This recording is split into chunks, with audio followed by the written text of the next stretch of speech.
So hello students, we are on our chapter climate, and in this chapter we are studying about the factor that affect the monsoon of India, यानी India के monsoon को बुलाने वाले कौन से कारक हैं। इसमें दो फैक्टर रह गए, that is El Nino and southern oscillation. Let's discuss. तो dear student, I request to इस वीडियो को पूरा देखें ताकि आप अच्छे से कंसेप्ट को समझ सकें और लाइक करें। तो now we are going to discuss ENSO, ENSO. So if you break it, it has two part, El Nano और साउदर्न ऑसिलेशन।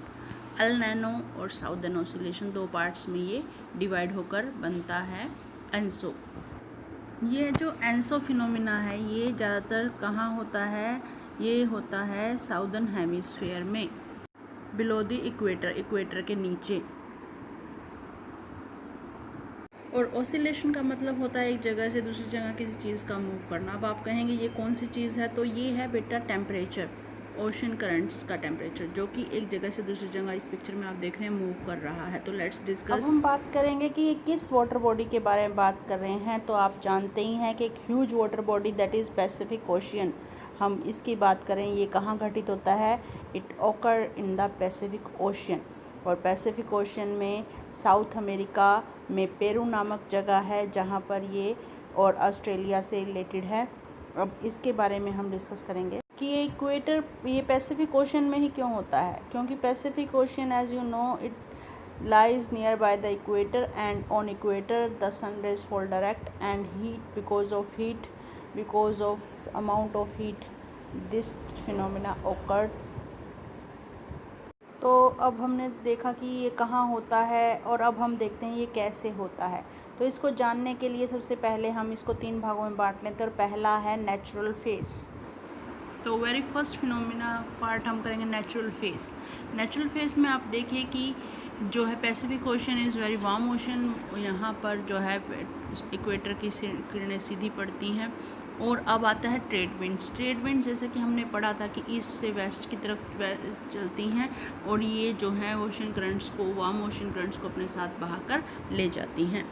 तो ये कहाँ ले जाती हैं? Region around the Australia, New Zealand, in यहाँ पर ये इस वार्म करंट को बहाकर ले जाती हैं। इस एरिया को बोलते हैं पैसिफिक पूल, और ये बहुत गर्म एरिया रीजन होता है। और इस गर्म रीजन से जो है गर्म हवाएं और टेम्परेचर के कारण हाईवे के ऊपर उठने लगती हैं और बारिश करती हैं, कन्वेक्शन होने लगता है, बारिश होती है as you know. Then the air start moving to the eastern Pacific ocean and reach to the specific area, जिसे हम पेरू कहते हैं। पेरू तक ये पहुंचती हैं। वार्म एयर जब ऊपर उठती हैं तो ट्रोपोस्फीयर में वो ठंडी एयर से मिलती हैं और वहाँ वो ठंडी हो जाती हैं, मॉइस्चर लूज़ कर जाती हैं और पेरू में पहुंच करके बारिश नहीं करती हैं और वहाँ ठंडी धाराओं का कारण बनती हैं।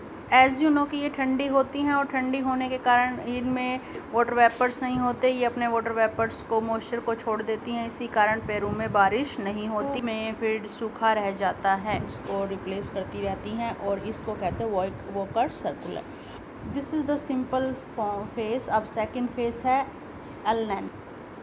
अल नैनो सेकंड फेस है। इसमें क्या है कि पहले हमने नेचुरल फेस में पढ़ा था कि ट्रेड विंड्स जो हैं वो वार्म ओशन करंट्स को जो है वो लेकर जाती हैं वेस्टर्न साइड पर, वेस्टर्न पैसिफिक ओशन में शिफ्ट करती हैं। परंतु ये नेचुरल फेस के बाद क्या होता है कि some time in a year जब इक्वेटर पर सन रेज डायरेक्ट ना होकर ट्रॉपिक ऑफ कैंसर पर होती हैं तो ट्रेड विंड्स वीक पड़ जाती हैं और वार्म करंट्स वापस ईस्टर्न पैसिफिक ओशन की तरफ आने लगता है और वो कोल्ड ओशन वाटर करंट को जो है वो वार्म ओशन करंट रिप्लेस कर देता है, उसको नीचे की तरफ धकेल देता है। तो पेरू में जहाँ पहले कोल्ड करंट बह रहा था, ठंडा पानी बह रहा था, वहाँ गर्म पानी बहने लगता है और उसकी ठंडा पानी नीचे की तरफ शिफ्ट हो जाता है। और जैसा कि बेटा आप जानते हैं जब वार्म ओशन करंट बहता है तो न्यूट्रिएंट्स और फिश के लिए मुश्किल हो जाती है वार्म में स्टे करना, तो they shift to the cold water current. और जहाँ वार्म इधर आ जाता है तो पेरू पे आप देख रहे हैं ईस्टर्न पैसिफिक ओशन पे क्लाउड्स क्रिएट हो जाते हैं, कन्वेक्शन होता है और बारिश होती है। इस तरीके से शिफ्ट हो जाती हैं वेदर कंडीशंस।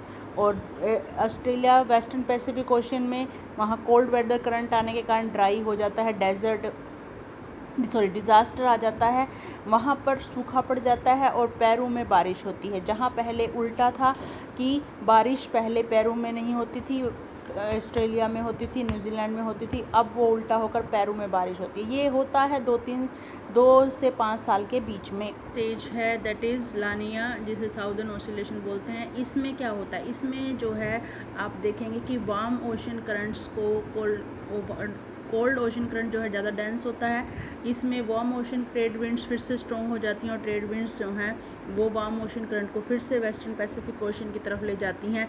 तो वहाँ से कोल्ड वाटर करंट रिप्लेस होकर के कोल्ड वाटर जो कि ज़्यादा डेंस होता है, उसमें पानी का सरफेस बढ़ जाता है, सी लेवल बढ़ जाता है और वो दोबारा से अपनी पुरानी पोजीशन पर आ जाता है। बाकी का प्रोसेस सारा सेम रहता है, वही फिर वेस्टर्न साइड में ऑस्ट्रेलिया पर बारिश होती है, क्लाउड्स क्रिएट होते हैं, कन्वेक्शन होती है, इस तरीके से। तो ये तीनों प्रोसेस मिलकर एनसो कहलाते हैं, जो कि हमारे इंडिया पर प्रभाव डालते हैं। ये हमारे इंडिया के वेदर को प्रभाव डालते हैं। क्लाइमेट पर कैसे प्रभाव डालते हैं, नॉर्मल ईयर्स में तो हमारा मानसून नॉर्मल रहता है, पर जब अल नीनो ईयर्स होते हैं, मोस्टली ये 6 to 7 ईयर्स में ऐसा होता है। तो 6 to 7 ईयर्स में ऐसा होने के कारण हमारे इंडिया में, जो कि ऑस्ट्रेलिया में आपने देखा कि ऐसा होता है, तो India is not so far away, वहाँ से ही, उधर ईस्ट साउथ से ही हमारी मानसून विंड्स आती हैं। तो उस कारण से हमारे मानसून पर असर पड़ता है और बारिश कम होती है। ड्राउट मोस्टली उन एरियाज़ में जो है वो कंसीडर किए जाते हैं।